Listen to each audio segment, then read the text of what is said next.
মানুষের মধ্যে এখন সম্পদের যে অহমিকা, গরিব মানুষকে মানুষই মনে করে না, খেটে খাওয়া মানুষকে মানুষই মনে করে না।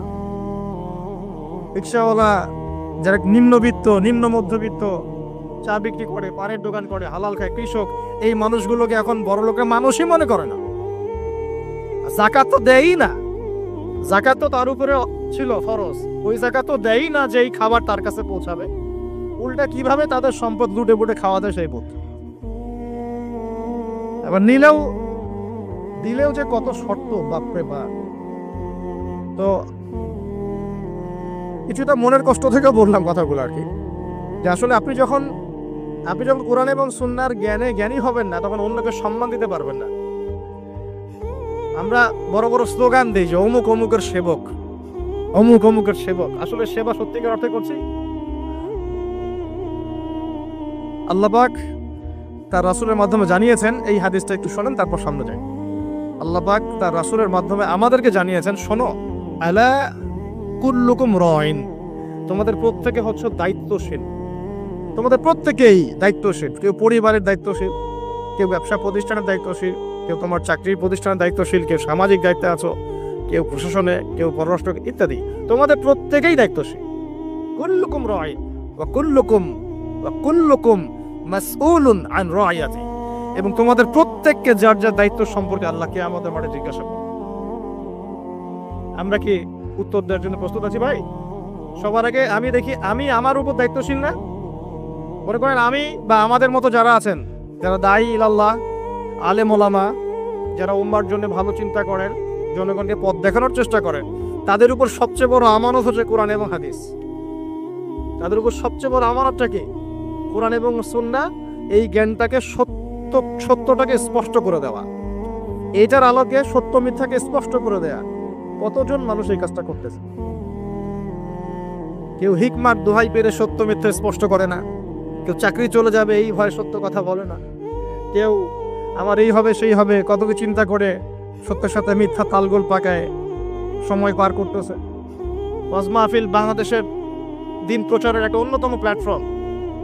সারা দেশে মনে হয় প্রতিদিন 100-200 মাহফিল হয় কি না? কিন্তু আপনি দেখবেন প্রচুর মাহফিল, অহেতুক গাল গল্প, কেচ্ছা কাহিনী, টাইম নষ্ট করা। হয়তো একজন আয়োজন করেছে, ওদের টার্গেট আমি টাকা কালেকশন করব, আর বক্তাও এখানে সুযোগ নিবে, কালেকশনে এত % আমার, ঠিক আছে? তারপরে জনগণও আসবে, কেউ আসছে ভিডিও করতে, কেউ সেলফি উঠাইতে, কেউ এটা কেউ সেইটা, ওদিকে চানাচুর খাচ্ছে, ওদিকে মেলা লাগছে, এরকম দেখেন। এক একজন এক এক উদ্দেশ্য। আসলে উদ্দেশ্য কি আমার এখানে? উদ্দেশ্য হবে আমি আল্লাহর দ্বীনের সত্য কথাগুলো কোরআন সুন্নাহর মানদণ্ডে যাচাই বাছাই করে যুগোপযোগী ভাবে জনগণের বুঝ অনুযায়ী তাদেরকে বুঝিয়ে দিয়ে আসবে। জনগণ কি করবে? অডিয়েন্স, তারা এখানে আসবে একটা নিয়াতে, আমরা কোরআন সুন্নাহ শুনবো, কোরআন সুন্নাহর কথাগুলোকে মেলাবো, যাচাই করব, যদি কোরআন সুন্নাহর সাথে মিলে যায় আমি গ্রহণ করবো, যদি বক্তার কথা কোরআন সুন্নাহর সাথে না মেলে আমি নিব না। আমি কেন, যত বড়ই বুজুর্গ বক্তা আসুক না কেন, আলেম আসুক না কেন, কোরআন সুন্নাহর সাথে যদি তাদের কথাগুলো মিলে না যায়, সেই কথা কখনোই আপনি গ্রহণ করবেন না। করবেন? কখনো কখনো কেউ অজ্ঞতাবশত এমন কথা বলতে পারে যেটা কোরআন সুন্নাহয় নাই।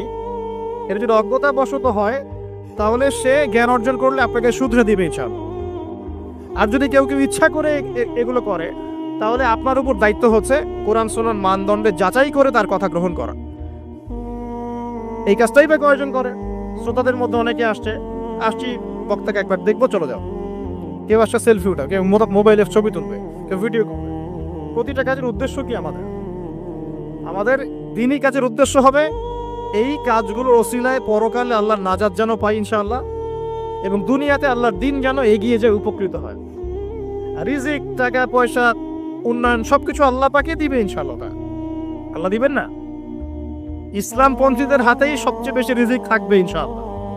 ইসলামপন্থীদের হাতেই সবচেয়ে বেশি সচ্ছলতা থাকবে ইনশাআল্লাহ। আর আগামীতে যে দিন আসতে যাচ্ছে, যে অর্থনৈতিক সংকটময় বিশ্ব আসতে যাচ্ছে, এই সময় যে কোরআন সুন্নাহর আলোকে ইকোনমিক্স ঢেলে সাজাবে, সেই পার পাবে, অন্য কেউ পার পাবে না। বিশ্বাস করছেন না? দেখে নিয়ে, যাকাত যদি এখনো চালু না হয়, তাহলে গরিব মানুষের পেটে এবার লাথি মারা হবে সামনে, দেখে নিয়ে। যাকাত চালু করতে হবে।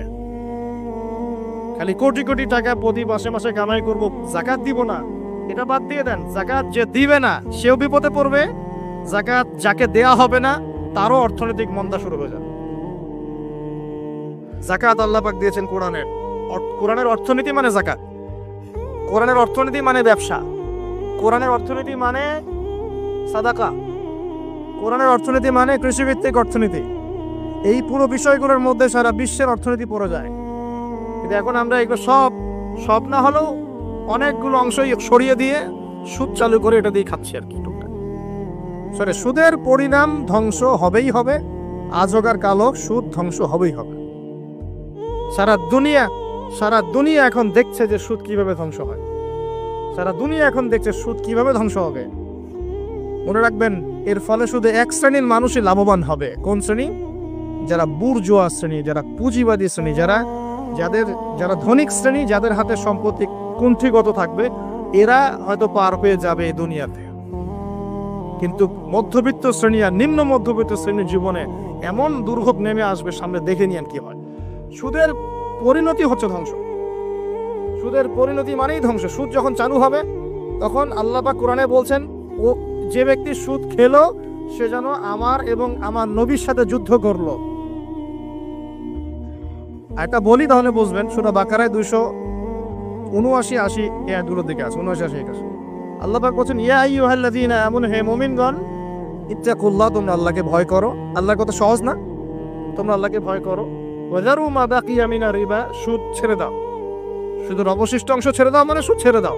ওয়া ইল্লাম তাফআলু, যদি তোমরা সুদ না ছাড়ো, ফাআযানু বিহারবিন মিনাল্লাহি ওয়া রাসূলিহি, তাহলে আল্লাহ এবং তার রাসূলের সাথে যুদ্ধের ঘোষণা শুনে নাও। কার কথা এটা? আমি বানিয়ে বললাম? আপনার কিতাব, এই কিতাব আপনার বাসায় নাই? আপনি কি এই কিতাবের জন্য জীবন দিতে চান না? যখন এই কিতাবকে কেউ অবমাননা করে, আপনার তো গা জ্বলে, হৃদয় রক্তক্ষরণ হয়। কয়দিন আগে ওই যে সুইডেন না ডেনমার্ক, হ্যাঁ, আমি নামও ভুলে গেছি, ভুলে যাওয়াই ভালো, এগুলো মনে রাখাই খারাপ। কারণ এদেরকে মনে রেখে কি হবে? শুধু প্রথম কথা হচ্ছে যে ওই সভ্যতার মধ্যেই যারা বাক স্বাধীনতার কথা বলে, ব্যক্তি স্বাধীনতার কথা বলে, আর তাদের বাক স্বাধীনতা মানে হচ্ছে ছেলে ছেলে বিয়ে করতে পারবে, এটা ব্যক্তি স্বাধীনতা। আর বাক স্বাধীনতা মানে ইসলামের বিরুদ্ধে যা ইচ্ছা তাই বলতে পারবে, ইসলামের বিরুদ্ধে যা ইচ্ছা তাই বলতে পারবে, এটা হচ্ছে বাক স্বাধীনতা।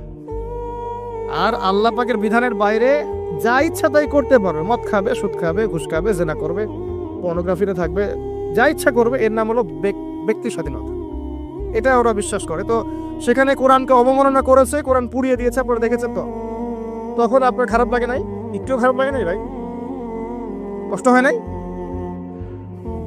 যদি সে আপনার ছেলে হতো, আপনি কি করতেন বলেন? আপনার ছেলে যদি কোরআন পুড়িয়ে দিত, কি করতেন?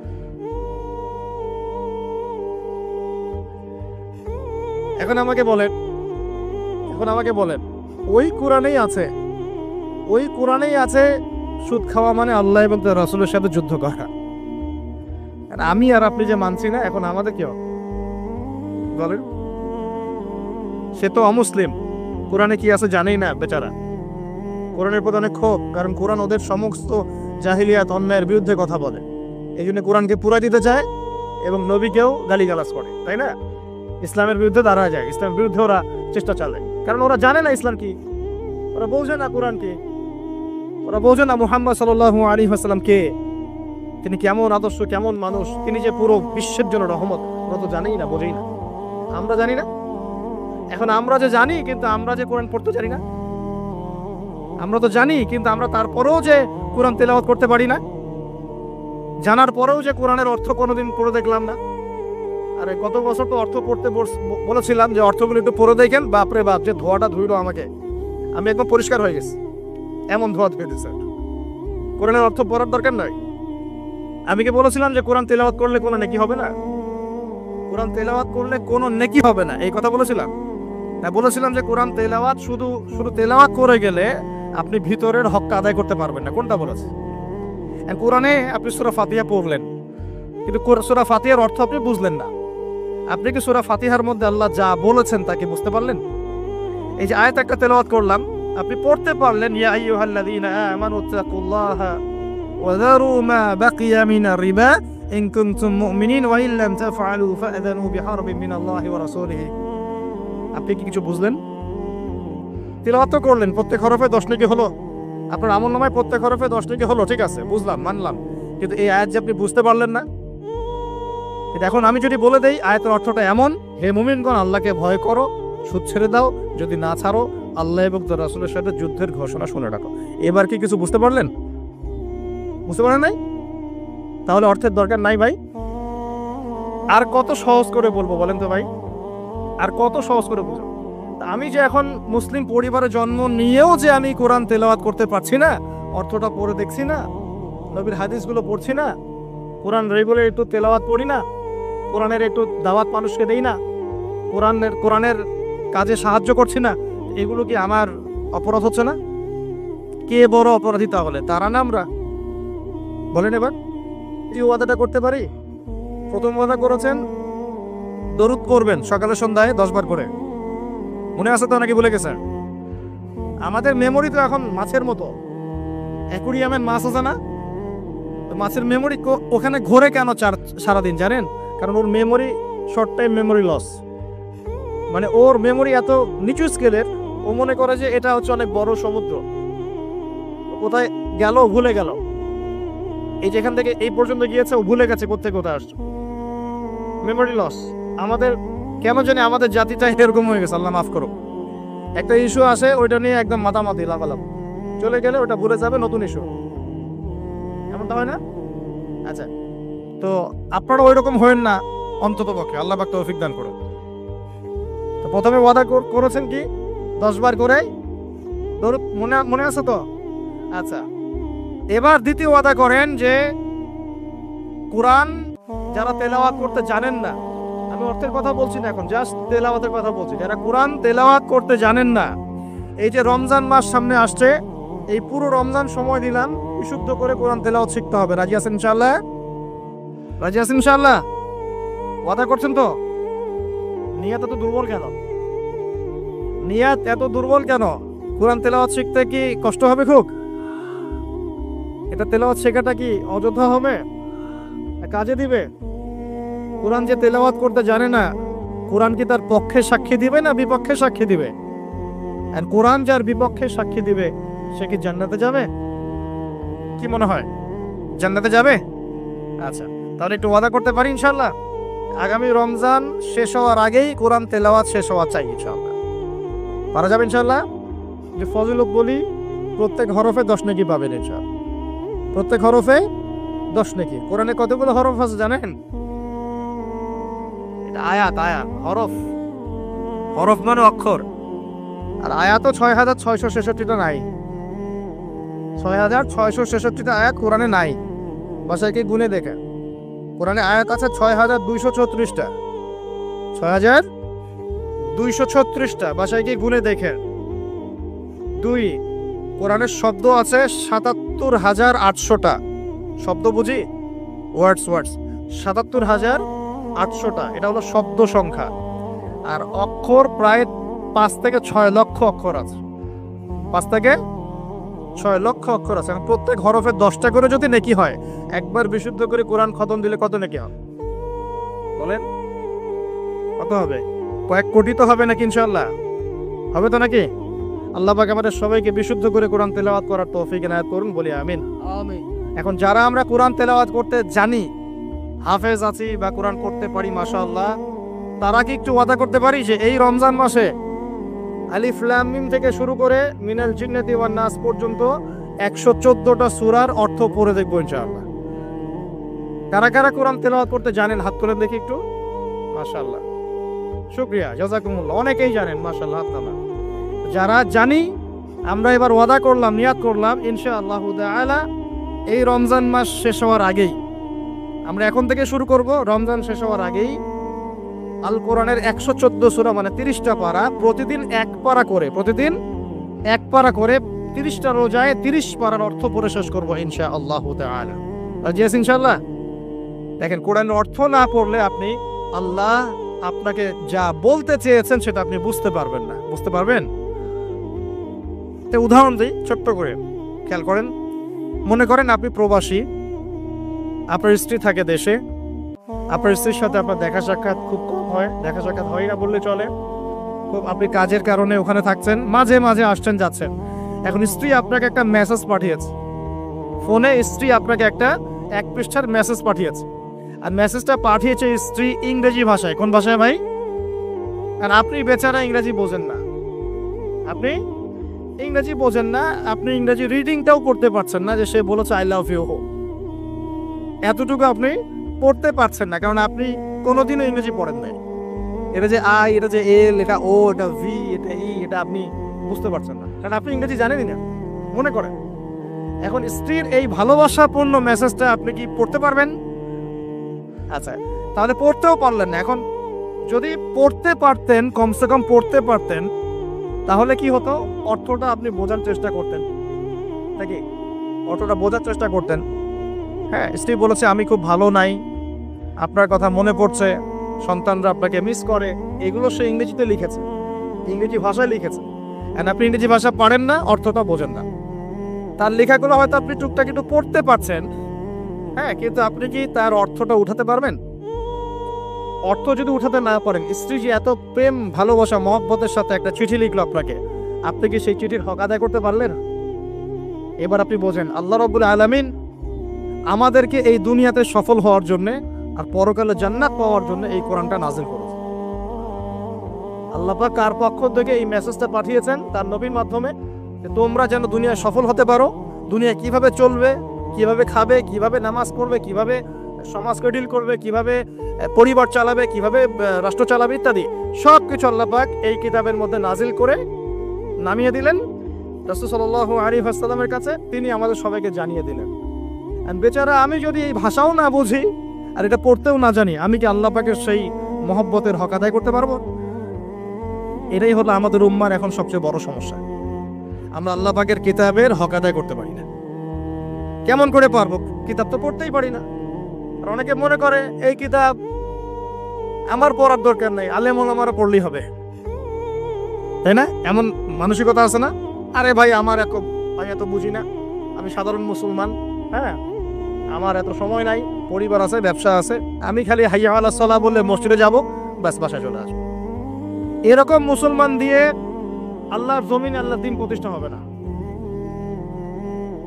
এরকম মুসলমান দিয়ে আল্লাহর জমিনে আল্লাহর দ্বীন প্রতিষ্ঠা হয় না। আল্লাহ পাকের জমিনে আল্লাহর দ্বীন প্রতিষ্ঠা হয় কাদের দ্বারা? যারা জ্ঞান অর্জন করে, জ্ঞান অনুযায়ী আমল করে, শরীয়তের গভীর জ্ঞান অর্জন করে, ওই জ্ঞানটাকে মানুষের মধ্যে ছড়ায় দেয়, দ্বীনের দাওয়াতি কাজ করে, হালাল খায়, পরিবারের মধ্যে দ্বীন প্রতিষ্ঠা করে, নামাজ কায়েম করে ইত্যাদি, মানুষকে ঐক্যবদ্ধ করার চেষ্টা করে, ইসলামকে একটু একটু করে এগিয়ে নেয়। যাদের এসব নিয়ে কোনো ফিকিরই নাই, তাদের দ্বারা কি দ্বীন প্রতিষ্ঠা লাভ করবে? তো প্রিয় ভাইয়েরা, আমার রিকোয়েস্ট, যারা কোরআন তেলাওয়াত করতে জানি মাশাআল্লাহ বা হাফেজ আছি এখানে উপস্থিত, রমজান মাস শেষ হওয়ার আগেই 114 সূরার অর্থ পড়ে শেষ করে দেবো ইনশাআল্লাহ।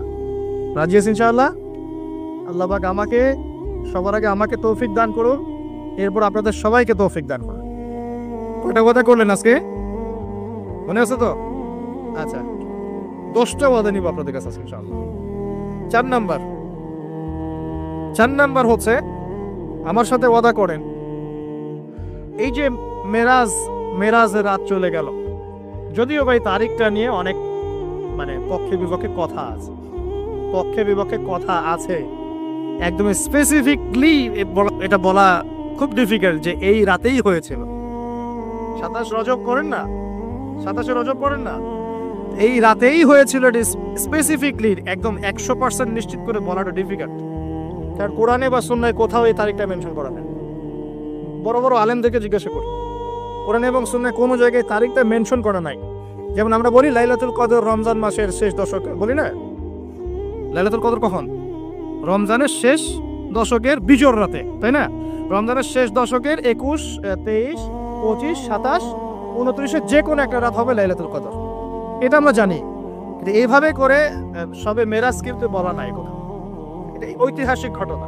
যাই হোক, এই সবে মেরাজে রাসূল সাল্লাল্লাহু আলাইহি ওয়াসাল্লামকে আল্লাহ পাক তার আরশের কাছাকাছি নিয়ে আল্লাহ পাক যে কথাবার্তা বলেছেন, আল্লাহ পাকের সাথে তিনি যে কথা বলেছেন, আল্লাহর নূর দেখেছেন, আল্লাহ দিদার লাভ করেছেন। এই সময় আল্লাহ রাব্বুল আলামিন তাকে 3টা হাদিয়া তৌফা দিয়েছেন। কয়টা ভাই? গৌরের সাথে শোনেন, মনোযোগ দিয়ে শোনেন। 3টা হাদিয়া দিয়েছেন। এক, আল্লাহ পাক আমাদের নবীকে দিয়েছেন 50 ওয়াক্ত নামাজ। কত ওয়াক্ত? এই 50 ওয়াক্ত নিয়ে তিনি আসছিলেন। আস্তে আস্তে পঞ্চম আসমানে দেখা হয়েছে নবী মুসা আলাইহিস সালামের সাথে। কোন নবী? মুসা আলাইহিস সালাম নাম তো জানেন। কোরআনে সবচেয়ে বেশি কোন নবীর নাম এসেছে এটা জানেন তো?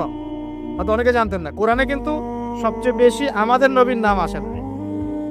কোরআনে সবচেয়ে বেশি এসেছে নবী মুসা আলাইহিস সালামের নাম, প্রায় 137 জায়গায়। কত জায়গায়? আরো কম বেশি হতে পারে, এটা আমাদের ছোট্ট গবেষণা, আল্লাহু আ'লাম বিসওয়াব। তো কারণ কোরআন খুললেই দেখবেন মুসা আর ফেরাউন আছে না? এখানে একটা প্রশ্ন করে রাখি, পরে উত্তর দিবেন। কেন কোরআনে মুসা আলাইহিস সালাম আর ফেরাউনের ঘটনা এত বেশি বর্ণিত হয়েছে? এটা ভাবতে থাকেন, পরে উত্তর দিবেন। কেন কোরআনে নবী মুসা আলাইহিস সালাম এবং ফেরাউনের নাম এত বেশি, এতবার কেন এই ঘটনা বলা হয়েছে? কোরআনে কি আল্লাহ শব্দের কোনো অপচয় করতে চান? তাহলে এতবার করে একটা কথা কেন বলছেন? আর কোরআনে কি আল্লাহ পাক অহেতুক কিছু নাযিল করেন না? নিশ্চয়ই পিছনে কোনো কারণ আছে বলেই করেন। কোনো কারণ ছাড়া কি আল্লাহ পাক কোনো কাজ করেন? আচ্ছা, তার মানে এর পিছনে কোনো কারণ আছে। এই যে একটা সূরা আপনারা পড়েন, সূরা আর-রহমান। সূরা আর-রহমানের মধ্যে পড়েন না, আর-রহমান আল্লামাল কোরআন খালাকাল ইনসান আল্লামাহুল বায়ান, পড়েন না? আচ্ছা, এই সূরার মধ্যে 31 বার এসেছে ফাবিআইয়ি আলাই রাব্বিকুমা। আমি যদি বলি যে 31 বার কেন এই আয়াতটা আসলো, এতবার কেন? একটা সূরার মধ্যে এতবার একটা কথা বলার কি দরকার? আল্লাহ পাক তো কোরআনে শব্দের অপচয় করতে চান না, তাহলে এতবার করে আল্লাহ পাক কেন বলছেন এই কথা? এই দুটো উত্তর আলোচনার শেষে আমি যুবকদের কাছ থেকে শুনবো ইনশাআল্লাহ। ভাবতে থাকেন, সূরা আর-রহমানে কেন এতবার ফাবিআইয়ি আলাই রাব্বিকুমা তুকাযযিবান বলা হয়েছে, এবং মুসা এবং ফিরআউনের ঘটনা এতবার কেন এসেছে? আমাদের উম্মাহকে আল্লাহ কি শেখাতে চাচ্ছে? ভাবার বিষয় আছে কিনা ভাই? কোরআন নিয়ে মানুষ ভাববে কখন? যখন পড়বে, বুঝবে, তখন তো ভাববে নাকি? একটা বিষয় যখন পড়ে বুঝে গবেষণা করে তখন না মাথায় গুলো খেলে। আর কোরআন তো সেই খুলেছিলাম বাবা মারা যাওয়ার সময়, বাবার মৃত্যুবার্ষিকীতে, বাবার 40 দিনের দিন। হ্যাঁ, ওই যে কবে আমার ছেলে অসুস্থ হয়েছিল ওই দিন কোরআন খুলে ঝাড়ফুঁক করেছি। এগুলোই তো কোরআনের সাথে আমাদের সম্পর্ক। একটু চেক করে দেখেন, লাস্ট কত মিনিট আগে আপনি হোয়াটসঅ্যাপ চেক করেছেন, দেখবেন আধা ঘন্টা আগে। লাস্ট কত ঘন্টা আগে আপনি ইউটিউব চেক করেছেন, দেখবেন 1 ঘন্টা আগে চেক করেছেন। লাস্ট কত ঘন্টা আগে আপনি ফেসবুক স্ক্রল করেছেন, দেখবেন 10 মিনিট আগে, 15 মিনিট আগে, 20 মিনিট আগে। এমন আমল নামা স্ক্রল করে দেখেন লাস্ট কবে কোরআন খুলেছিলেন। বুঝতে পারেননি কোরআন কবে শেষ কোরআন খুলে দেখেছেন? কে কবে শেষ কোরআন খুলে দেখেছে? কোরআনের সাথে যদি এমন সম্পর্ক হয়, হে মুসলিম জাতি, আমাদের আল্লাহর গজব থেকে বাঁচার কোনো সম্ভাবনা নেই। আল্লাহ পাক আমাদেরকে কোরআনের সাথে সম্পর্ক করার তৌফিক দান করুন। যে কোরআনের সাথে সম্পর্ক করতে পেরেছে সে সরাসরি আল্লাহর সাথে সম্পর্ক করতে পেরেছে। যার সাথে কোরআনের সম্পর্ক নাই সে আল্লাহর মারেফত থেকে বহু দূরে অবস্থান করছে। আল্লাহর মারেফত এইভাবে পাওয়া যায় না, অনেক ত্যাগ তিতিক্ষার মধ্য দিয়ে পেতে হয়। আল্লাহ পাকের মারেফত পাওয়ার সবচাইতে শ্রেষ্ঠ মাধ্যম হচ্ছে কোরআনুল কারীম। এছাড়া এর চেয়ে শ্রেষ্ঠ কোনো মাধ্যম নাই। হ্যাঁ, সালাত আছে, সেটা একটা ইবাদত, এটা হচ্ছে বিধান। এই বিধান এবং এর তেলাওয়াত, আল্লাহ পাকের কালাম, এর মধ্য দিয়ে আল্লাহ পাকের মারেফত লাভ করা যাবে ইনশাআল্লাহ তাআলা। আল্লাহর সাথে আপনি সরাসরি কথা বলতে পারবেন। আপনি কি আল্লাহর সাথে কথা বলতে চান না? আল্লাহ পাক কি বলছেন, কেন বলছেন, আপনার সাথে আপনার প্রতি আল্লাহ পাক কি নসিহত করছেন, আপনি কি জানতে চান না, শুনতে চান না? মুসা আলাইহিস সালাম পঞ্চম আসমানে আমাদের নবীকে বলছেন 50 ওয়াক্ত নামাজ আপনার উম্মত পড়তে পারবে না, আপনি কমিয়ে নিয়ে আসেন। আমার উম্মতকে 2 ওয়াক্ত নামাজ দেয়া হয়েছিল, পড়তে পারে নাই। তার উম্মতের নাম কি? মুসা আলাইহিস সালামের উম্মতের নাম কি বলেন? বনু ইসরাইল। কিন্তু বনু ইসরাইল তারও আগ থেকেই ছিল। বনু ইসরাইল বলা হয় ইয়াকুব আলাইহিস সালামের বংশধর থেকে। মুসা আলাইহিস সালামের কওম দাবি করে, এখন যারা তারা দাবি করে যে আমরা মুসা আলাইহিস সালামের কওম, কিন্তু সত্য কথা হচ্ছে যে যারা এই দাবিটা করে এরা সত্যিকারের বনু ইসরাইল নয়। এরা হচ্ছে ইউরোপিয়ান জিউস, ইউরোপ থেকে এসেছে। এরা ইউরোপিয়ান জিউস, এরা সত্যিকারের বনু ইসরাইল নয়, এটা মাথায় রাখবো। আচ্ছা, আর যারা বলে আমরা নাসারা বা খ্রিস্টান, এরাও সত্যিকারের খ্রিস্টান নয়। সত্যিকারের খ্রিস্টানরা কখনো 3 খোদায় বিশ্বাস করতো না। তারা বিশ্বাস করতো আল্লাহ ছাড়া কোনো ইলাহ নাই এবং আল্লাহ পাকের কোনো সন্তান নেই, তারা বিশ্বাস করত। তারা বিশ্বাস করতো ঈসা আলাইহিস সালাম আল্লাহর সন্তান নয়। সত্যিকারের খ্রিস্টান ছিল বাদশা নাজাশী। কি নাম? নাম শোনেন নাই? বাদশা নাজাশী ছিল নবী সাল্লাল্লাহু আলাইহি ওয়াসাল্লামের সময় এমন একজন খ্রিস্টান শাসক যার রাজ্যে কেউ জুলুমের শিকার হতো না। মুসলমানরা একসময় সেই রাজ্যে আশ্রয় নিয়েছিল এই মুশরিকদের অত্যাচার থেকে বাঁচার জন্য। এই বাদশা নাজাশী মুসলমানদেরকে আশ্রয় দিয়েছিল, তাদের ভরণ পোষণ দেখাশোনা সবকিছু করেছিল। এই বাদশা নাজাশী যখন মারা যায়, আমাদের নবী নিজে তার গায়েবানা জানাজার নামাজ পড়েছে। তারা ছিল প্রকৃত খ্রিস্টান, যার সামনে জাফর রাদিয়াল্লাহু আনহু সূরা মারিয়াম তেলাওয়াত করেছিলেন। সূরা মারিয়ামে তেলাওয়াত শুনেই তিনি চোখ দিয়ে দরদর করে কান্না শুরু করেছেন। তো মনে রাখবেন, এখনকার ইউরোপিয়ান জিউসরা কিন্তু প্রকৃত বনু ইসরাইল নয়, এটা মাথায় রাখবেন। তারপরে সামনে যান। তো মুসা আলাইহিস সালাম কমাতে চাপ দিচ্ছেন। নবী সাল্লাল্লাহু আলাইহি ওয়াসাল্লাম একবার যাচ্ছেন 50 থেকে 45, 45 থেকে 40, 40 থেকে 35, এই করতে করতে করতে করতে 5 ওয়াক্ত নামাজ হলো। কত ওয়াক্ত? 5 ওয়াক্ত। এবার মুসা আলাইহিস সালাম বলছেন আরো কমায় নিয়ে আসেন। আমার উম্মত 2 ওয়াক্ত নামাজ পড়তে পারে নাই, আপনি আরো কমিয়ে নিয়ে আসেন। তখন নবী সাল্লাল্লাহু আলাইহি ওয়াসাল্লাম বলছেন, আমি আমার রবের কাছে এই আরজি পেশ করতে লজ্জা বোধ করছি। কি বোধ করছি? লজ্জা বোধ করছি। তারপর আল্লাহ রাব্বুল আলামিন বললেন যে তোমার উম্মতের উপর আমি 5 ওয়াক্ত নামাজই ফরজ করলাম, এই হাদিয়া দিলাম, কিন্তু তারা যদি 5 ওয়াক্ত নামাজ পড়ে 50 ওয়াক্তের নেকি দেওয়া হবে। আর কিছু চাই ভাই? 5 ওয়াক্ত নামাজ পড়লে আমরা প্রতিদিন 50 ওয়াক্ত নামাজ পড়ছি। শুধু তাই নয়, আল্লাহ পাক বলে দিলেন তোমার উম্মতের কোনো ব্যক্তি যে কোনো ভালো কাজ করুক না কেন তাকে 10 গুণ বাড়ায় দেওয়া হবে। 1 টাকা দান করেছেন, 10 টাকার নেকি দেওয়া হবে। 1 রাকাত নামাজ পড়লেন, 10 রাকাতের নেকি দেওয়া। একটা সেজদা করলেন, 10টা সেজদার নেকি পাওয়া যাবে। একবার সুবহানাল্লাহ বললেন, 10 বার সুবহানাল্লাহ বলার নেকি পাওয়া যাবে। একবার সূরা ফাতিহা বললেন, 10 বার পড়ার নেকি পাওয়া যাবে। এতিমের মাথায় একবার হাত বুলিয়েছেন, 10টা এতিমের মাথায় হাত বোলানোর নেকি হবে। একটা বিয়ে করলে তাহলে 10টা বিয়ের নেকি হবে নাকি ভাই? হ্যাঁ, আচ্ছা, হ্যাঁ, স্ত্রীর মুখে যদি খাবার তুলে দেন, স্ত্রীর মুখে যদি খাবার তুলে দেন, এই খাবার তুলে দেওয়ার বিনিময়ে আল্লাহ পাক নেকি দিবে। এমনকি স্ত্রীর দিকে যে নেক নজর বলি না, স্ত্রীর দিকে যে তাকাচ্ছেন, এই তাকানোর বিনিময়ে আপনার নেকি হবে। দেখেন শয়তান কত স্মার্ট। যেদিকে তাকালে আমাদের নেকি হয় ওই দিকে দেখতে এখন ভালো লাগে না, যেদিকে তাকালে গুনাহ ওই দিকে দেখতে ভালো লাগে, তাই না? এই অবস্থা। এখন সমাজে একটা বড় ব্যাধির নাম হচ্ছে জেনা আর পরকিয়া। জেনা সবখানেই, জেনা রাস্তাঘাটে, স্কুলে, কলেজে, বিশ্ববিদ্যালয়ে তো আমরা পড়েছি মাশাআল্লাহ। আমরা তো 10 বছর আগে স্টুডেন্ট ছিলাম। ওই সময় দেখতাম যে মেয়েদের কোলে ছেলেরা শুয়ে থাকতো। মেয়েরা ওরা গোল হয়ে গ্রুপ স্টাডি করতো, মানে গোল হয়ে একটা বই নিয়ে পড়াশোনা করতো। ওটার নাম নাকি গ্রুপ স্টাডি। ছেলে মেয়ে সবাই একসাথে আছে। কোনো কোনো সময় দেখা যেত ক্যাম্পাসে হাট থেকে দেখা যেত যে মেয়ের যে মানে থাই উরুর উপরে মাথা দিয়ে ছেলে বই পড়তেছে। জেনা নয় কি এগুলা? নাকি ভালো কাজ? এখন তো এর চেয়ে তো মারাত্মক কিছু হয়, তাই না ভাই? এখন তো এই যুগ পার হয়ে গেছে। আগে চিঠি দেওয়ার যুগ ছিল, এখন চিঠি দেওয়ার যুগ টুক নেই, এখন একদম সরাসরি সবকিছু, তাই না? একটা পাপের কারণে আল্লাহ পাকের মহামারী নেমে আসে, আল্লাহ পাকের পক্ষ থেকে মহামারী নেমে আসে। সে পাপটার নাম হলো ফাহেশা, অশ্লীলতা, নোংরামি, জিনা, ব্যভিচার, পরকীয়া। যে নোংরামি না এগুলা,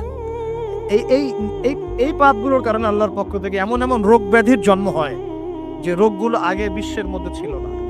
এই কথাটা হাদিসের মধ্যে আছে। এই অবৈধ জেনা এবং ব্যভিচার, পরকীয়া এইসব সম্পর্কের কারণে আল্লাহর পক্ষ থেকে এমন কিছু আযাব আসে, এমন কিছু রোগ আসে, ব্যাধি আসে, মুসিবত আসে যা এই দুনিয়াতে আগে কখনো ছিল না। আপনারা কি এইডস এর নাম আজকে থেকে 50-100 বছর আগে শুনেছিলেন কখনো? কেউ শুনেছিল? এখন আশঙ্কাজনক হারে এগুলো বাড়ছে কিনা?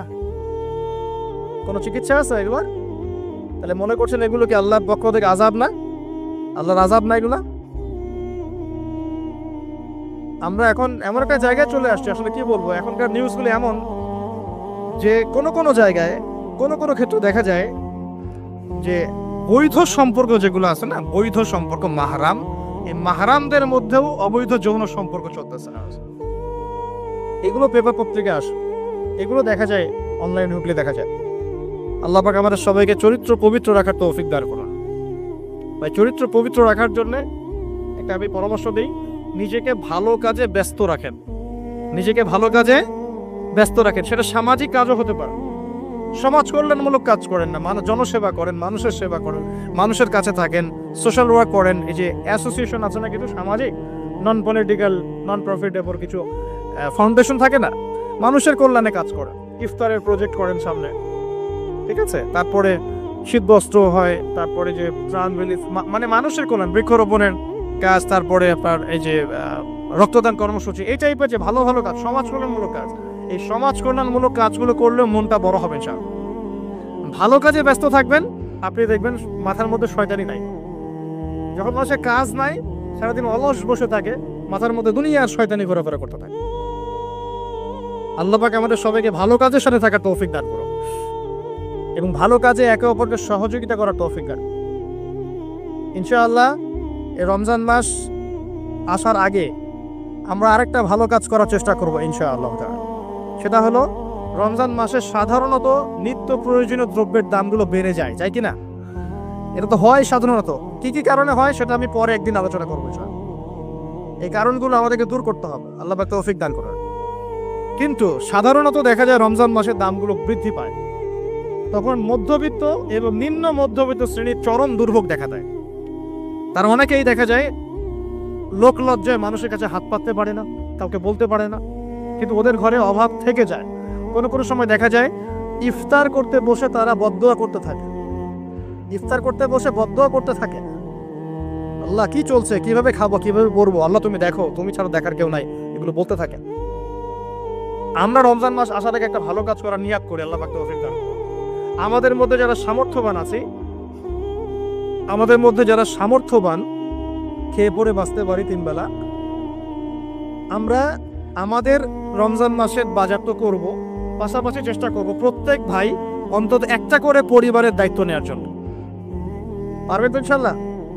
প্রত্যেক ভাই কমপক্ষে একটা করে পরিবার, সামর্থ্যবান, বিত্তশালী, সামর্থ্যবান, যাদেরকে আল্লাহ পাক সামর্থ্য দিয়েছেন অর্থনৈতিক, আমরা একটা নিয়াত করি যে আগামী রমজানে, এই আসন্ন রমজানে ইনশাআল্লাহ আমরা নিজেদের পরিবারের সাথে অন্তত একটা করে পরিবারের হলো দায়িত্ব নিব ইনশাআল্লাহ। মানে আমরা নিজেদের পরিবারের বাজার করব, মাসিক বাজার, একটা পরিবারের মাসিক বাজার করে দেবো ইনশাআল্লাহ। পারা যাবে না ইনশাআল্লাহ? এইভাবে যদি আমরা সমাজের মানুষগুলো এগিয়ে আসে, যাদের সামর্থ্য আছে, দেখবেন সমাজের একটা বড় অংশের মানুষের অভাবের সমস্যা দূর হয়ে যাবে ইনশাআল্লাহ। এক মাসের বাজেট তার কি লাগতে পারে? এক মাসের জন্য কতটুকু চাল লাগে? 20 কেজি, 30 কেজি হাতে চাল লাগতে পারে, ডাল লাগতে পারে, নিত্য প্রয়োজনীয় জিনিস, তেল লাগতে পারে, চিনি লাগতে পারে, চিনি, তারপরে আপনার এই যে ছোলা লাগতে পারে, খেজুর লাগতে পারে। একটা প্যাকেজ করে আমি চেষ্টা করবো আমার পরিবারের সাথে অন্তত একটা করে পরিবারের দায়িত্ব নেওয়ার জন্য। পারবো না ইনশাল্লাহ ভাই? নিয়ত এত দুর্বল কেন? নিয়ত এত দুর্বল কেন ভাই? যখন আল্লাহর বান্দারা অন্য মুসলিমের পাশে থাকে, আল্লাহ তখন সেই বান্দার পাশে থাকে। নিজেকে ভালো কাজে ব্যস্ত রাখেন। দান সৎকার করলে কখনো টাকা কমে যায় না, মনে রাখবেন। দান করলে কোনোদিনও টাকা কমে যায় না। আপনার দানের টাকা ঘুরে ফিরে আপনার কাছে আসবে, বুঝতে পারছেন না? আপনার দানের টাকা ঘুরে আল্লাহ আপনার কাছে ফিরাই দিবে। কিভাবে ফিরাবেন সেটা আল্লাহর দায়িত্ব। আমি কি বুঝাবো কিভাবে ফিরাবেন? বুঝবেন, একটু বোঝানোর চেষ্টা করবেন। অর্থনীতি কিন্তু কঠিন, সহজ করে বুঝানোও কঠিন, সবাই সহজ করে বোঝাতেও পারবে না। আমি একটা পয়েন্ট খালি বুঝাই আপনাদেরকে, বোঝার চেষ্টা করেন। মনে করেন আপনাদেরকে অর্থনীতি বুঝাই, এগুলো আমাদের সাবজেক্ট ছিল, আর তখন আমরা আসলে অর্থনীতি কিছুই বুঝতাম না। তারপরে যখন কোরআন হাদিস পড়া শুরু করলাম, তখন দেখলাম যে ও আচ্ছা, ব্যাপারটা খুব সহজ। সহজ জিনিসটাকে এত কঠিন করা হয় কেন? দেখেন কিরকম। মনে করেন একটা বাজার, আপনাদের বাজার আছে কি? আচ্ছা, এই বাজারের মধ্যে ধরেন 100 ব্যবসায়ী আছে, আর ব্যবসায়ীরা ব্যবসা করে। আল্লাহ পাক ব্যবসা হালাল করেছেন না হারাম করেছেন? হালাল ব্যবসা। ব্যবসায় একটা 10 টাকা পণ্য আপনি চাইলে 30 টাকা, 40 টাকা, 50 টাকা, 100 টাকা বিক্রি করতে পারবেন কি না? পারবেন।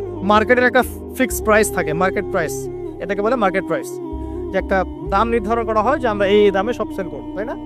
আচ্ছা, এন্ড ব্যবসায়ীরা ব্যবসা করছে, ব্যবসায় লাভও আছে লসও আছে, ঝুঁকিও আছে, লাভও হতে পারে লসও হতে পারে। এখন ব্যবসা করার সময় দেখা গেল যে এক ভাই লাভ করলো আর এক ভাই লস করলো, এমনটা হয় কি না? আল্লাহ পাক এখানে কি করেন জানেন? এই বাজারের মধ্যে যে সম্পদগুলো আছে, অর্থ সম্পদ, আপনারা যেটা কারেন্সি বলেন, এইগুলো আল্লাহ রাব্বুল আলামিন হাত থেকে হাতে ঘোরাতে থাকেন। আজকে আপনার হাতে, কালকে তার হাতে, কালকে তার হাতে, পরশু আরেক ভাইয়ের হাতে। এই সম্পদ বাজারের মধ্যে ঘুরতে থাকে। বাজারটা হতে পারে সমাজ, হতে পারে রাষ্ট্র, হতে পারে বিশ্ব। ভালো করে বোঝেন, ছোট পরিসরে হতে পারে সমাজ, হতে পারে রাষ্ট্র বা বিশ্ব। আল্লাহ পাক সম্পদটা সার্কুলেট করেন, ঘোরাতে থাকেন। আজকে তার হাতে, কালকে তার হাতে, কালকে তার হাতে, এভাবে সম্পদ ঘুরতে থাকে। লাভ লসের রিস্ক আছে, কেউ লাভ করে, কেউ লস করে। এভাবে সম্পদ সার্কুলেট হতে হতে হতে আল্লাহ পাক যাকে ইচ্ছা ধনী বানান, যাকে ইচ্ছা গরিব বানান। কথা বুঝতে পারছেন? এটা হলো এই জায়গায় রিজিকটা নিয়ন্ত্রণ করেন সরাসরি আল্লাহ পাক। আল্লাহ পাক কারো সম্পদ নেন, কারোকে দেন, কারো কাছ থেকে নেন, কারোকে দেন, কারো কাছ থেকে নেন, কাউকে দেন। এভাবে সম্পদ ঘুরতে থাকে। আর যদি দেখা যায় সম্পদ মানে চাহিদার চেয়ে কম হচ্ছে, আল্লাহ পাক সম্পদ উৎপন্ন করে দেন। জমিন থেকে উৎপন্ন করেন, আসমান থেকে উৎপন্ন করেন। আমি মানে বুঝতে পারছি না। এরপরও যদি দেখা যায় যে সমাজে সংকট হলো, অন্য সমাজ থেকে আমদানি করতে হয়। যেটা একটা রাষ্ট্রের সংকট হচ্ছে, অন্য রাষ্ট্র থেকে আমদানি করতে হয়। এভাবে একটা সিস্টেম চলে, ইসলামিক সিস্টেম। এখানে ব্যবসা হচ্ছে মূল। এখানে দায়িত্ব আল্লাহ নিয়ে নেন, কাউকে ধনী করবেন, কাউকে গরিব করবেন। সম্পদ ঘুরতে থাকবে, ঘুরতে থাকবে। এভাবে আল্লাহ পাক আপনার এই যে ধনী ব্যক্তি মনে করেন, যে সম্পদ এখানে লাভ করেছে, এই ব্যক্তির উপর আবার জাকাত ফরজ আছে। কি আছে? জাকাত ফরজ আছে। এখন এই যখন ধনী হবে, নিসাব পরিমাণ সম্পদ আসবে, তখন এই জাকাত দিবে গরিবকে। তখন যার হাত থেকে সম্পদ চলে আসছে, ওর কাছে আবার সম্পদ ফিরে যাবে। সুবহানাল্লাহ। বুঝতে পারলেন কি কিভাবে সম্পদ আল্লাহ পাক ঘোরান? এর জাকাত ছাড়াও আছে সাদাকা। সাদাকা ছাড়া সাদাকাতুল ফিতর আছে, অনুদান আছে, এবং নরমালি আল্লাহ পাক কিন্তু সদকা করতে উৎসাহিত করে। এইভাবে একটা ইকোনমিক সিস্টেম চলতে থাকে, ছোট বা বড় পরিসরে। এইভাবেই মদিনা টিকে ছিল, এভাবেই মদিনার ইকোনমিক সিস্টেম চলতো নবী সাল্লাল্লাহু আলাইহি ওয়াসাল্লামের যুগে। তো সেখানে আরো একটা বিষয় এক্সট্রা ছিল, যেটা এখন নাই। সেটা ছিল গনিমত। সেটা কি? রাসূল সাল্লাল্লাহু আলাইহি ওয়াসাল্লাম সাহাবীরা বিভিন্ন যুদ্ধ এবং জিহাদ করতেন কিনা? না, তারা তো এগুলো করতেন না। ঘর মসজিদে বসে খালি সুবহানাল্লাহ পড়তেন নাকি? বদর তো হয়নি ইসলামে, হয়েছে? এগুলো বললে তো দেখা যাবে বাপরে বাপ, অবস্থা খারাপ। হ্যাঁ, জিহাদি বয়ান শুরু করেছে। এগুলো কি ইতিহাসে আছে কি নাই? যখনই মুসলিমরা যুদ্ধে গিয়েছে এবং জয় করেছে, তখন বিপুল গনিমতের সম্পদ লাভ করেছে। বুঝতে পারছি? গনিমত মানে ওই যে যাদের সাথে যুদ্ধ হচ্ছে, ওদের সব সম্পত্তি মুসলিমরা তখন পেয়ে যায়, কারণ ওগুলো ছেড়ে ওলা পালিয়ে যাবে। এটা এর মধ্য দিয়ে মুসলিম ব্যাপক সচ্ছলতার মুখ দেখেছিল। খায়বারের যুদ্ধে জয়ের মধ্য দিয়ে মুসলিমরা প্রায় 1/3 সম্পদ পেয়েছিল আরবের মধ্যে। জাজিরাতুল আরবের 1/3 সম্পদ শুধু খায়বার যুদ্ধ জয়ের মধ্য দিয়ে লাভ করা হয়েছে। ওইটা তো নাই, এখন ক্লোজড। আমি ওগুলো বাদ দিয়ে এই সিস্টেমগুলোর কথা বললাম, সাদাকা, ব্যবসা ইত্যাদি। তার মানে ইসলামিক ইকোনমিক সিস্টেমের মধ্যে আল্লাহ পাক সম্পত্তি নিয়ন্ত্রণ করছেন এবং কাউকে ধনী বানাচ্ছেন, কাউকে গরিব করছেন। সম্পদ হাতে হাতে ঘুরছে। যে ধনী সে আবার জাকাত দিচ্ছে, তখন গরিবের কাছে ধনীর সম্পত্তি চলে আসছে। বুঝতে পারছেন কি ভাই কিছু? আচ্ছা, কঠিন হচ্ছে আলোচনা মনে হয়। আচ্ছা, একটু কঠিন শোনেন। খালি কি আর উঠবস করা, ঢেলে দেই, চা খাই, কফি খাই শুনলে হবে? হ্যাঁ, এগুলোই শুনতে হবে খালি? ভালো করে শুনি ইনশাল্লাহ। এখন চলমান সিস্টেমে কি সমস্যা হয়?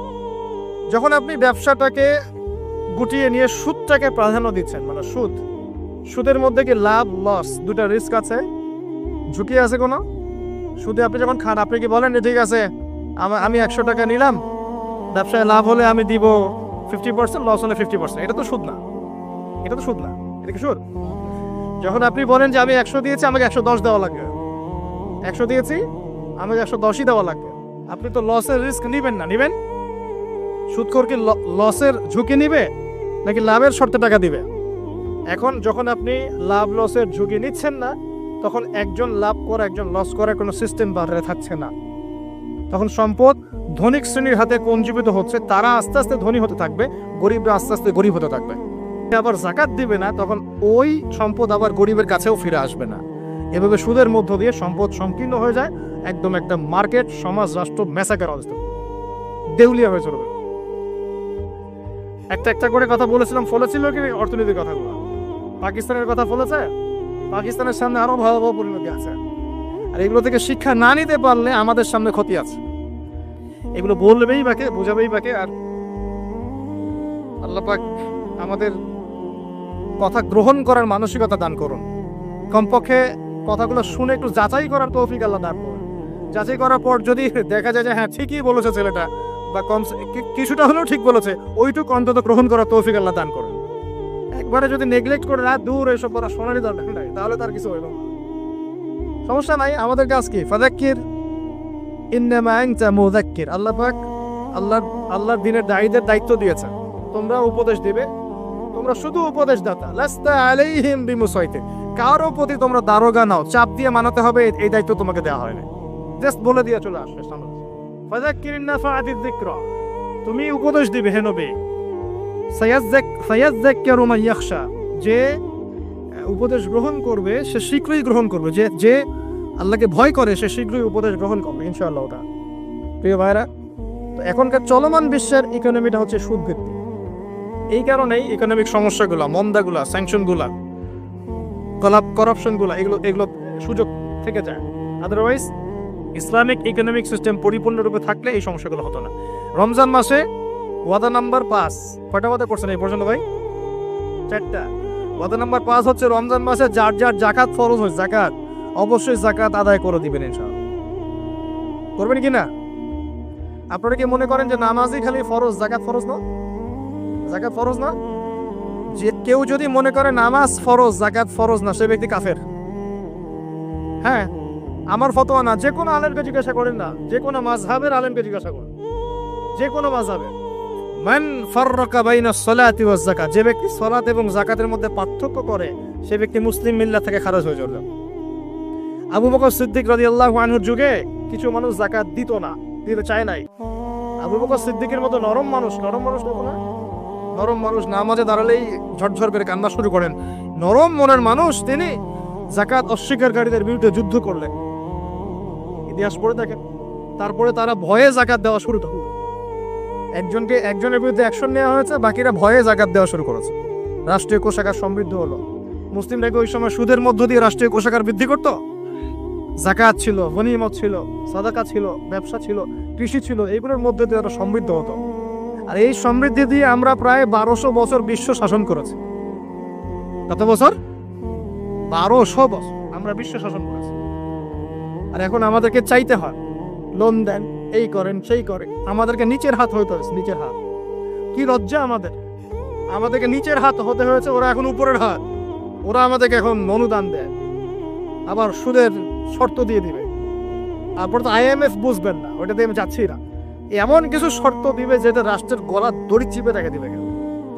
এটা যারা এখানে ব্যক্তিত্বরা আছেন তারা বুঝবেন আমার কথা।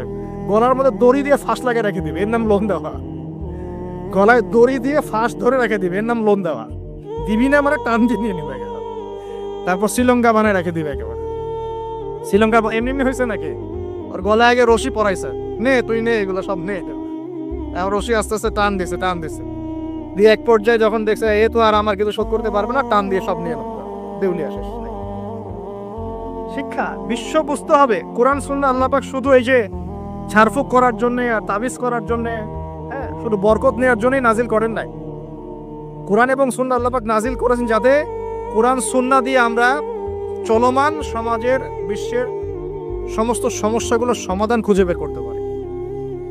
না কি মনে হয় আপনাদের? এই জন্য আল্লাহ নাজিল করেন নাই?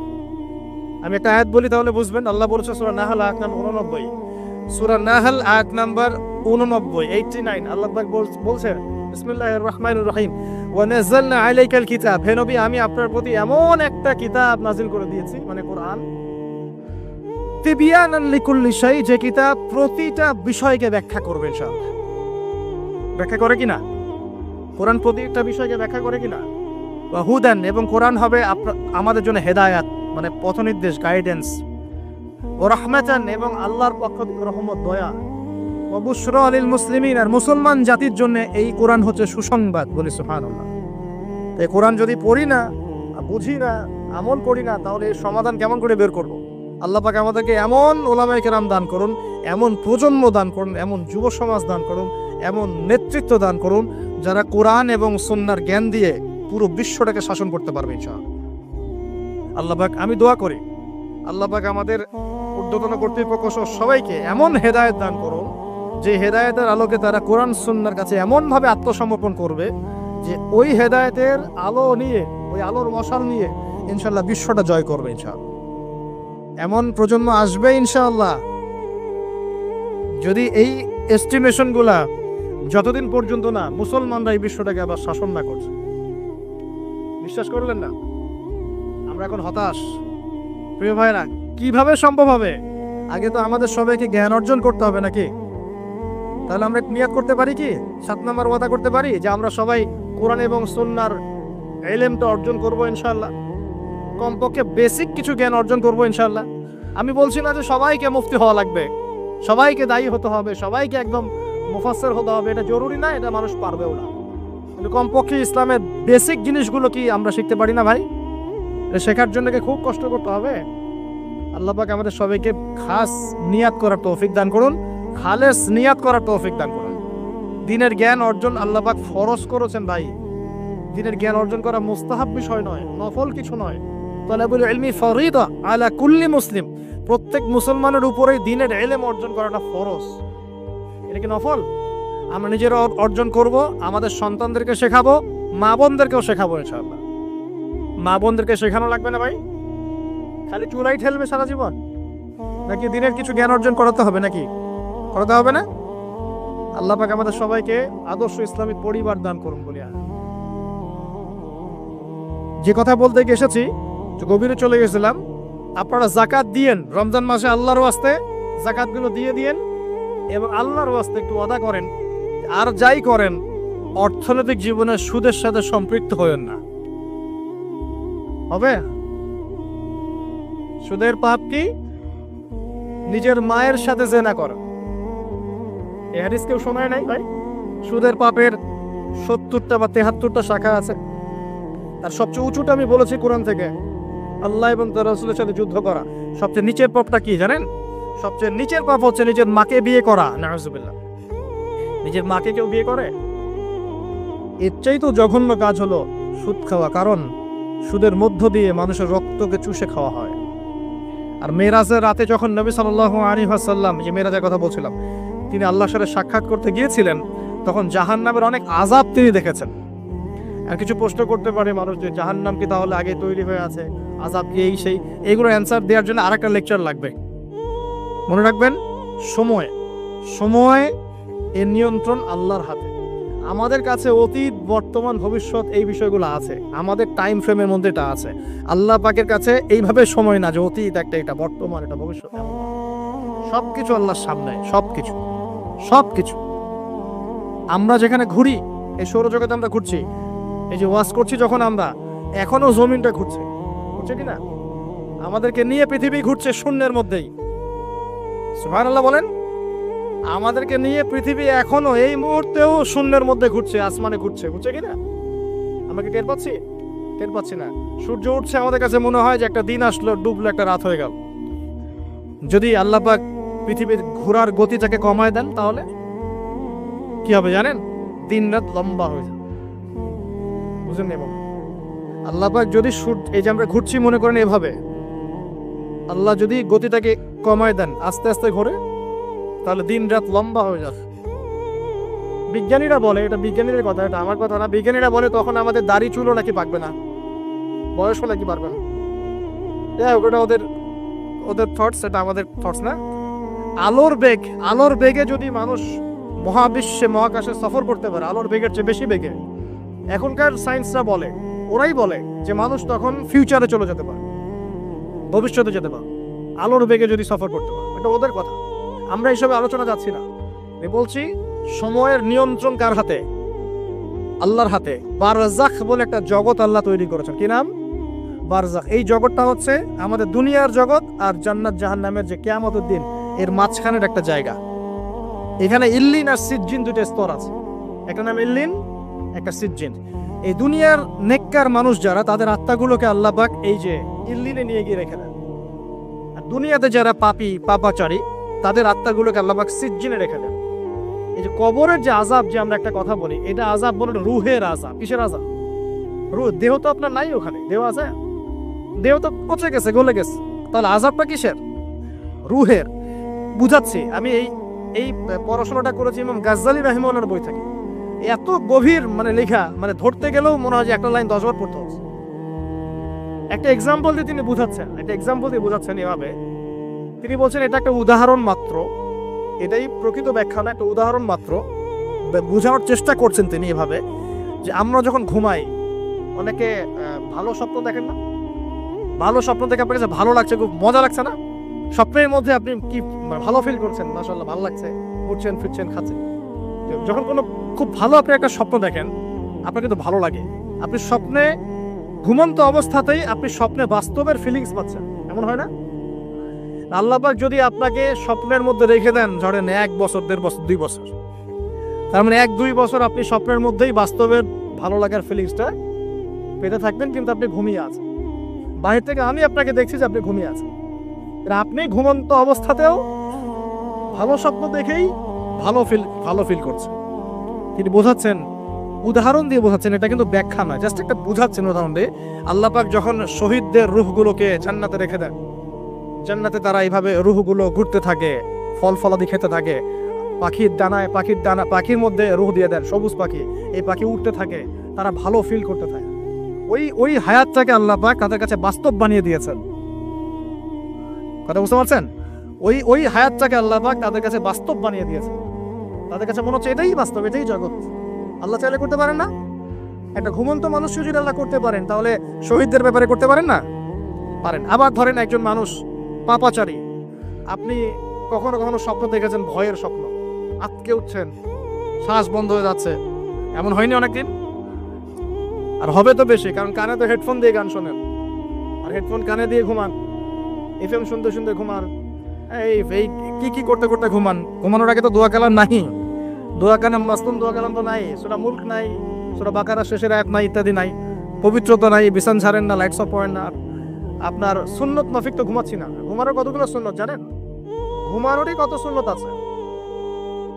ইস্তেঞ্জা করতে হয়, ওযু করে আসতে হয়, পারলে মেসওয়াক করে নেয়, বিছান ঝাড়তে হয়, বিসমিল্লাহ বলে লাইট অফ করতে হয়, দরজায় খিল দিতে হয়, পাত্র যদি থাকে খাবার পাত্র পানির পাত্র ঢেকে দিতে হয়, তারপরে পড়তে হয় বিছানায় গিয়ে আয়াতুল কুরসি, সূরা বাকারা শেষের 2-3টা আয়াত, সূরা ফালাক নাস ইখলাস, হাত একত্রিত করে ফু দিয়ে সারা গা মাসাহ করতে হয়, ডান কাত হয়ে আল্লাহুম্মা বিইসমিকা আমুতু আহইয়া বলে এই যে 33 বার সুবহানাল্লাহ, 33 বার আলহামদুলিল্লাহ, 34 বার আল্লাহু আকবার পড়তে পড়তে ঘুমাতে হয়। কয়জন জানে? কয়জন ঘুমানোর সুন্নত? ঘুমানোর আগে এখন কানে হেডফোন, ব্লুটুথ, হাবি জাবি এইসব দিয়ে যুবকরা ঘুমাচ্ছে। প্রতিটা কাজ নবীর সুন্নত মতো করার চেষ্টা করবো, আল্লাহ পাক তৌফিক দান করবেন। এই যে 9 নম্বর ওয়াদা করেন, জীবনের প্রতিটা কাজ নবীর সুন্নাহ মতো করবেন। রাজি আছেন ইনশাআল্লাহ? একদম চেহারা থেকে শুরু হবে, চুল দাড়ি পোশাক আশাক থেকে শুরু হবে। আল্লাহ পাক যত উপরে নিয়ে যাবেন, আপনি যেখানেই যান নবীর সুন্নত বাস্তবায়ন করবেন ইনশাআল্লাহ। আল্লাহ পাক তৌফিক রায়াত করুন, বলি আমি। মনে করেন খারাপ স্বপ্ন দেখছেন, খারাপ স্বপ্নে এখন আপনি কষ্ট পাচ্ছেন, দেখছেন যে পানিতে ডুবে যাচ্ছেন, দেখছেন যে আপনি আগুনে পুড়ে যাচ্ছেন, নাউজুবিল্লাহ, দেখছেন যে আপনি হয়তো কেউ আপনার শ্বাস গলা চিপে ধরেছে ইত্যাদি, মানে আপনি কষ্ট পাচ্ছেন। বাহির থেকে কিন্তু আমি আপনার কষ্ট বুঝতে পারবো না, পারবো? আপনি ঘুমিয়ে আছেন, ঘুমিয়ে আপনি কষ্ট পাচ্ছেন। এখন এই ঘুমন্ত কষ্টের স্বপ্নটাকে আল্লাহ পাক যদি 5 বছর লম্বা করে দেন, পারবেন কিনা? আল্লাহ পাক পারেন কিনা? 5 বছর ঘুমিয়ে আছেন, আপনি উঠতে পারতেছেন। এখন এটা হয় না, আল্লাহ চাইলে পারে, সম্ভব কিনা? আল্লাহ পাক 309 বছর ঘুম পাড়ায় রাখেন নাই মানুষকে, আছে না দলিল? কোরআনে আছে না? কোন সূরায়? এই তো মাশাআল্লাহ, মাশাআল্লাহ, সূরা কাহফে আছে না? 309 বছর আল্লাহ পাক 9 জন 10 জন ছেলেকে ঘুম পাড়ায় রাখছেন না? রাখছেন।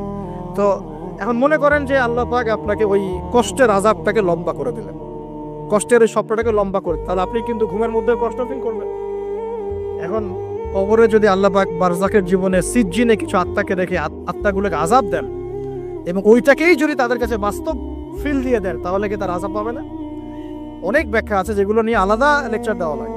এতটুকু বোঝেন যে আল্লাহ পাক ইন্নাল্লাহা আলা কুল্লি শাইইন কাদির, আল্লাহ পাক প্রতিটা বিষয় সম্পর্কে ক্ষমতাবান। আল্লাহ পাকের হাতে সব ক্ষমতা, আল্লাহ সব করতে পারেন।